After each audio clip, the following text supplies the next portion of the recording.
Indy 500 Films presents The Legends of the Brickyard.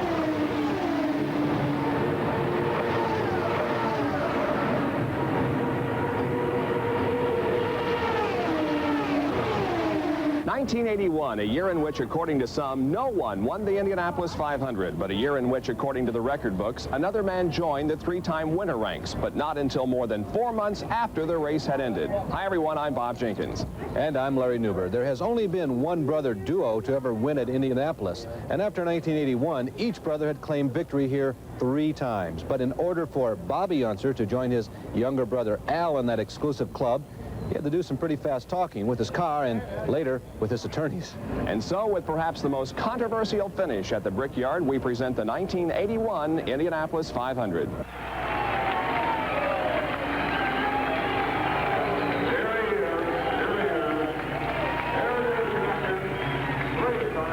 The celebration in the winner's circle, which marks the conclusion of each Indianapolis 500, is among the world's most prestigious and sought-after moments in the career of a professional racing driver. In this case, in addition to crossing the line first, there is the added dimension of visiting winner's circle for the 3rd time. Considering then what you are seeing, it would be entirely reasonable to assume that Bobby Unser of Albuquerque, New Mexico, has just won the 65th annual Indianapolis 500-mile Speed Classic, and has additionally joined a select group of 6 drivers who have been victorious 3 or more times since the initial 500 back in 1911. If that is your conclusion, well, you're wrong. This man is the winner. His name is Mario Andretti of Nazareth, Pennsylvania, and he is unique among 500 champions. He did not qualify the car he drove. He started from the very last row. He did not pass under the checkered flag first, and he did not visit Victory Circle. Now, if all this is confusing to you, then come along and take a look at the events surrounding the running of the 65th annual Indianapolis 500. To begin with, there was a record 105 entries ready to compete for the traditional 33 starting positions. There were 7 former winners in the starting field, and 10 out of 22 rookies also earned the right to compete for a $1,600,000 purse.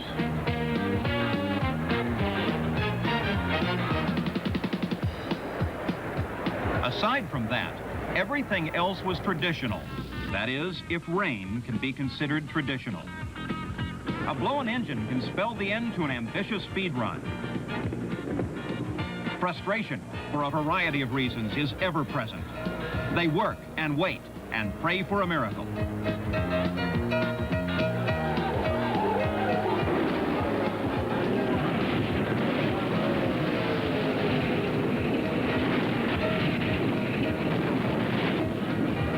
Sometimes the miracle is in staying alive. The checkered flag is the symbol of excellence. In the Speedway Hall of Fame, there is a great silver trophy with a flagman on the top. On it are the likenesses of every winner since 1911. This is a story about some of these men and others who aspired to win during this month of May 1981. Ray Haroon was first on the Borg-Warner Trophy. 48 different men followed. We are concerned with 8 of them. Anthony Joseph Foyt holds the all-time record, 4 wins. Al Unser, 3 wins. Johnny Rutherford, 3 wins. Bobby Unser, 2 wins. Mario Andretti, 1 win. Gordon Johncock, 1 win. And Rick Mears, 1 win.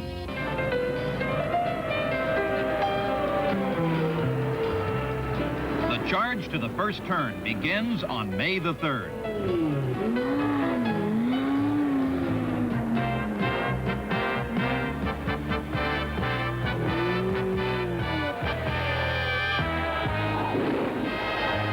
One week to make it or break it, then qualifying, as usual, with rain.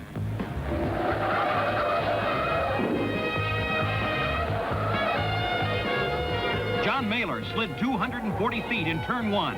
Jim Buick spun wildly around him to avert a collision. A.J. Foyt, the first qualifier, 196.078 average for the 10-mile run.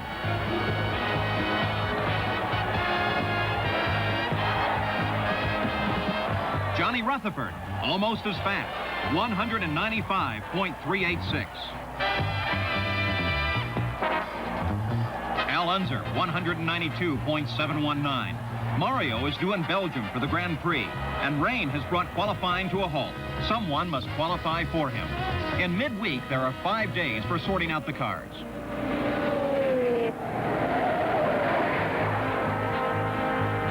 Tim Richmond, safe and wiser.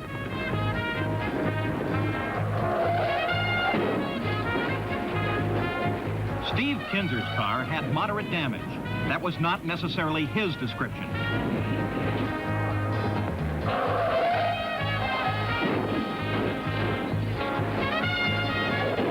Phil Kaliva had to be pried out of his car. The second weekend of qualifying. Rookie Jose Legarza of Mexico City leads the parade at 195.101. That lovely lady is not his girlfriend, that's his mother. Teammate Jeff Brabham, 187.990. Over the 200-mile-an-hour mark, Bobby Unser has captured the pole position with an average of 200.546. No matter how fast retired driver Wally Dallenbach goes, Mario Andretti will still have to start the race in the last row. That's the rule. Australian Vern Schupan makes the field at 186.548. Then Gordon Johncock at 195.429. Over the 200-mile-an-hour mark again, but Tom Sneva is not eligible for the pole. Rick Mears, after blowing an engine earlier, makes the field with 194.018. Bill Kruger, fractured shoulder and ribs. Perhaps he'll make the 500 next year. Spike Gelhausen, just bruises, but he must also wait a year. The field is full. 20 years ago, Australian Jack Brabham came to the Speedway with a new rear-engine car. It was underpowered, but still within 5 years, the Indianapolis front-engine roadster went the way of the dodo bird as the new concept took over. In the week between second qualifying and the race, Jeff Brabham and his friend Vern Schupan visit the garage on the Speedway grounds where veteran mechanics Bill Sporley and Barney Wimmer restore yesterday's speed dreams. Jeff heard that his dad's old car was here for some minor work. Well, here it is, Vern. This is the actual car my dad drove here. Oh, what year was that? I think it was 1961. I think we must have been about 8 years old then. Gee, they've changed a bit since then, haven't they? Sure. And this is a Coventry Climax engine. They used to use those in the Formula One cars. I think the engine's a lot smaller than what he was racing against. He used to pass them around the corners, but the big Offenhausers used to just blow past him down the straight. So I think he had a lot of fun. I can probably remember more about this than you. Probably. What are you doing? Well, I tried to set the carburation a little bit. It's a little bit too rich. Well, it still runs, does it? It runs great. Would you like to drive it? Oh, are you kidding? I'd love to.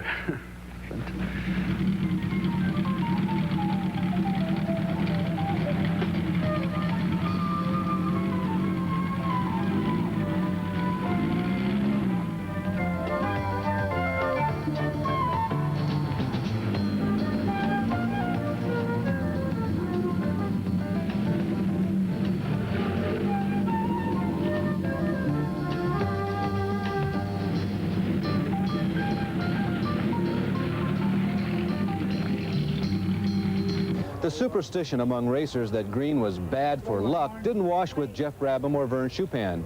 After taking a memorable ride in Jack Brabham's '61 Cooper, both Australians went on to finish the '81 race in the top 5. Sunday, May 24th, 1981. The day begins with a blessing. The early morning belongs to the unsung heroes who rush back and forth, taking care of a million small details.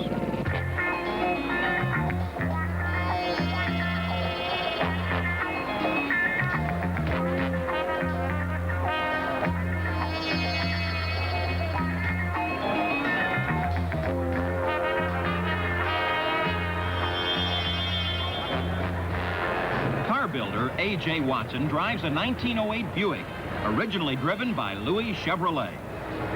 Now the drivers arrive. Vern Chupin and his wife, Jenny. A.J. Foyt is ready, his 24th time. Johnny Rutherford, Rick Mears.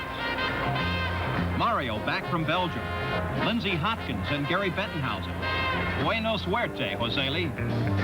Time steps up. The minutes fly away, and soon the magic moment arrives.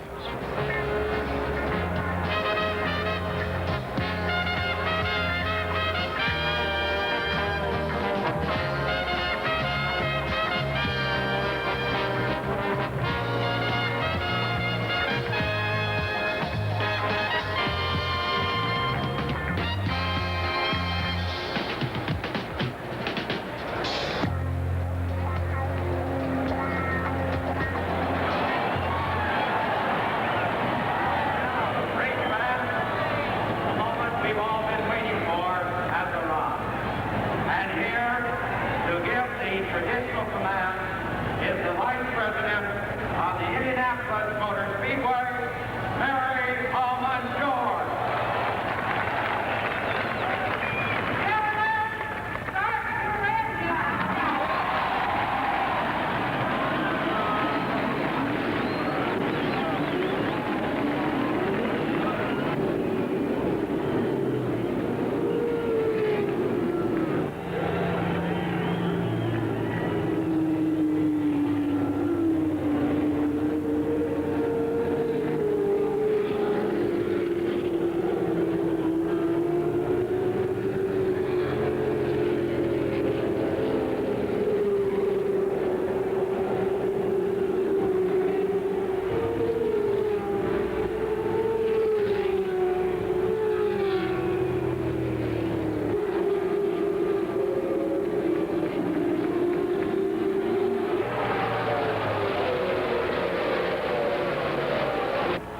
At the start, it's Bobby Unser, Johnny Rutherford, A.J. Foyt, and Mike Mosley.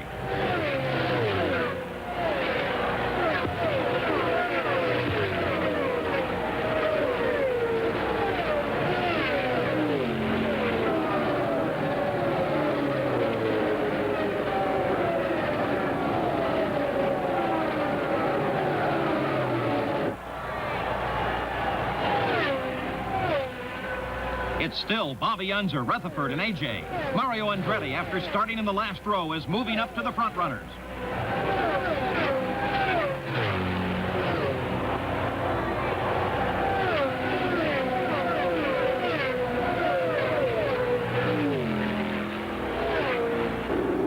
The first man out, Mike Mosley, parts in turn one.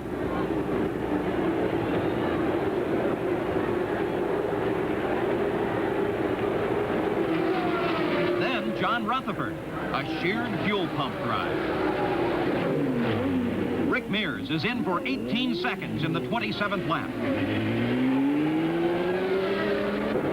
Al Unser, the first in a series of frustrating pit stops. Gary Bettenhausen keeps company with Al Unser.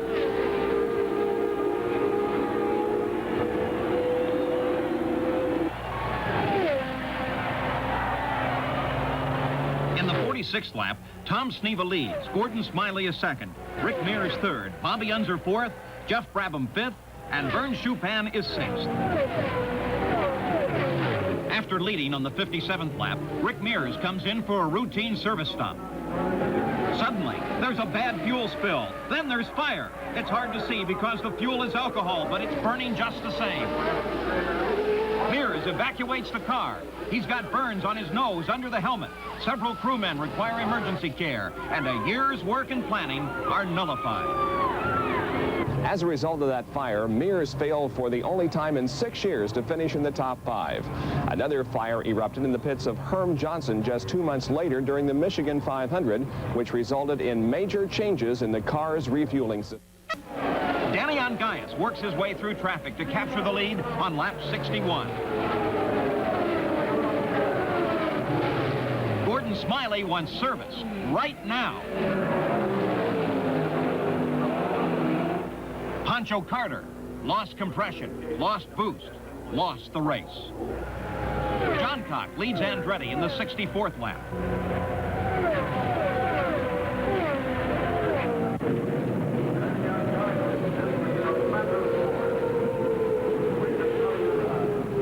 It is incredible that anyone could survive a flaming crash like this one. Danny Ongaias came out of the car with scubs, burns, and some broken bones. But fast action by emergency crews probably saved his life. A beautiful speed creation is now just a piece of junk. Green again. John Cock leads. Tom Sneva parks in turn 1, and Bobby Unser sails by John Cock in the 92nd lap. That rookie from Mexico City moves to the front. Jose Garza leads for a total of 13 laps.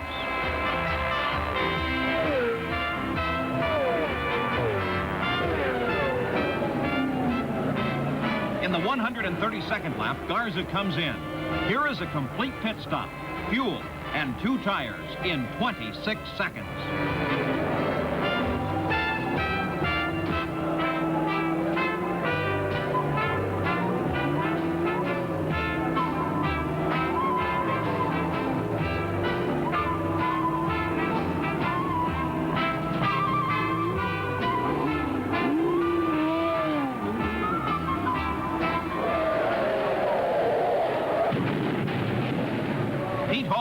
Another rookie into the wall in turn 3.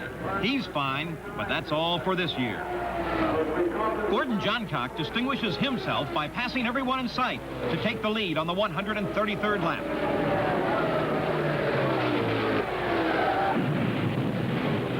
Then it's Jose Garza. He rides it out, keeping his car against the wall until he can get it stopped without endangering other competitors. He's shaken, but he's okay. Almost on top of Garza's accident, Gordon Smiley ends the race in turn 4. Now it's the 150th lap for Bobby Unser.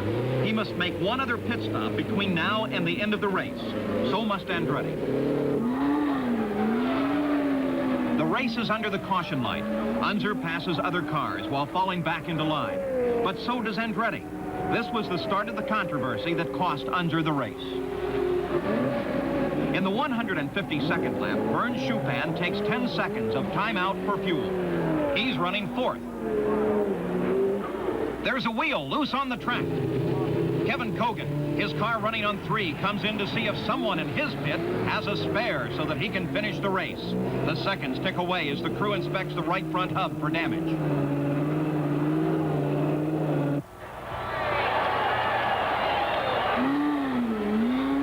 Johncock makes his last stop in the 162nd lap as Bobby Unser passes Mario Andretti in one of the many lead changes in the race.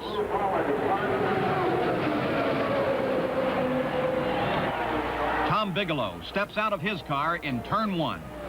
Johncock passes Andretti for second. Andretti seems to be slowing down. In the 177th lap, Unser and Andretti both make their final pit stops. Johncock is out in front. Scott Brayton coasts to a stop in that very exclusive and expensive turn 1 parking lot. Unser leads Johncock, Mario 3rd, Chupin 4th, and Foyt calls it quits on the 180th lap. Suddenly, Johncock is coasting. He's out of fuel, and Mario moves up into second spot. 1981 produced a tough battle for Rookie of the Year honors. 3 new drivers that year still run today. Jose Garza, Kevin Kogan, and Scott Brayton have all left their marks in the trials and triumphs of the Brickyard.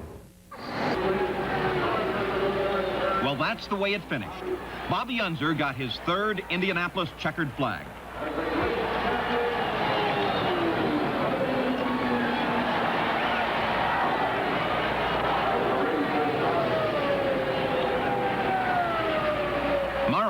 close behind was scarcely noticed, and Vern Schupan drove such a quiet, smooth race, hardly anyone knew he was there. Well, Bobby went to winner's circle. And Mario, in second, had accomplished the almost impossible, driving from last row to second. Vern Schupan came in for a private celebration with his crew and friends. This is his biggest racing moment since being named Rookie of the Year in 1976.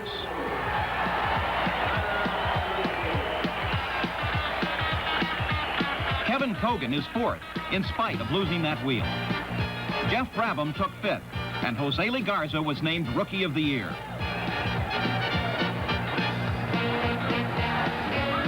But even while Bobby Unser savored his third Indianapolis victory, rumors of a pending protest were heard.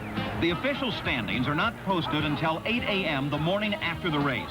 When that time came, Bobby Unser had been penalized one lap by officials for passing other cars under the yellow flag. An agonized Mario Andretti was declared the winner. Unser was dropped to second. When I got the news this morning, just right after 8 o'clock from Jim McGee, I just didn't know what to say, and it's going to take a while for me to get all my thoughts together correctly. It's supposed to be a delightful experience, and I'm sure in due time it will be. On the other hand, there's a plus and minus here. It's a very unusual way to win an event. All I can say is that I've also had it taken away from me. Precisely the Italian Grand Prix in 1978 was taken away from me because allegedly I jumped the line at the start. In my own mind, all I can say to feel better that it evens that score, but certainly doesn't make Bobby feel any better. The unfortunate thing about that is that he went through all the hoopla, all the beautiful things that a winner experiences in victory lane, and then it was taken away, and then the victory is given to me, and I will never get to experience that myself. The winner of this race will never be established to everyone's satisfaction. But all agree that the 65th Indianapolis 500 was a race to remember. A bittersweet victory shared by two men and composed of equal parts of glory and agony. Well, Mario Andretti reigned as a two-time winner of the 500 for only 138 days. On October 8, 1981, an appeals board changed Unser's penalty to a heavy fine and redeclared him as the official winner. And in doing so, he became the third three-time winner in just 4 years and the third straight driver to win from the pole. And while Andretti's second-place finish was of little consolation, he became the second straight driver to charge from the back row to the runner-up spot. Rookie of the Year honors went to Jose Legarza despite a fourth-place finish by Kevin Kogan. Unfortunately for Kogan, his brilliant first-year drive is often quickly forgotten after his disastrous start the following year. But he's overcome that adversity to reemerge as one of the top young stars on the circuit today. I'm Bob Jenkins. And I'm Larry Newber. By the way, another driver who also returned to Indy the following year was Danny Ungaius, who spent months in rehabilitation after that devastating crash in Turn 3. And that's the way the 1981 Indianapolis 500 finally ended. We still think. Be with us again for more of the Legends of the Brickyard.